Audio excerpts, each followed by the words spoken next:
मान्सूनने व्यापला संपूर्ण महाराष्ट्र। पाहूया सविस्तर वृत्त काय आहे। नैऋत्य मोसमी वाऱ्यांनी म्हणजेच मान्सूनने 19 दिवसानंतर अखेर रविवारी महाराष्ट्र व्यापला असल्याची माहिती हवामान खात्याने दिली आहे। सामान्यतः 15 जूनपर्यंत मान्सून राज्यात सर्वदूर हजेरी लावतो। यंदा मात्र राज्यात लवकर दाखल झालेल्या मान्सूनने सरासरी वेळेच्या 8 दिवस उशिरा महाराष्ट्राच्या सर्व भागात पोहोचला असल्याचेही खात्यातर्फे स्पष्ट करण्यात आले। राज्यात आता मान्सून सक्रिय होऊन दमदार पावसाची प्रतीक्षा आहे। 2 दिवसात गुजरात, मध्य प्रदेश, उत्तर प्रदेशसह देशाच्या आणखी काही भागात मान्सून प्रगती करण्याची शक्यता आहे, असा अंदाजही हवामान खात्याने वर्तवला आहे। मान्सूनने महाराष्ट्रात 6 जून रोजी दमदार हजेरी लावली। त्याने 12 जूनपर्यंत खानदेश व पूर्व विदर्भ वगळता उर्वरित महाराष्ट्रात सलामी दिली होती। त्यानंतर मात्र मान्सूनची वाटचाल मंदावली होती।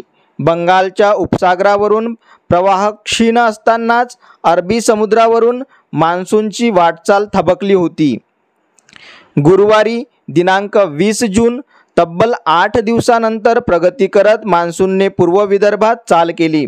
शुक्रवार दिनांक 21 जून रोजी मान्सूनने आणखी प्रगती करत अमरावतीचा उत्तरेकडील भाग वगळता संपूर्ण विदर्भाचा प्रवास पूर्ण करत महाराष्ट्राचा बहुतांश भाग आपल्या छायेखाली घेतला होता।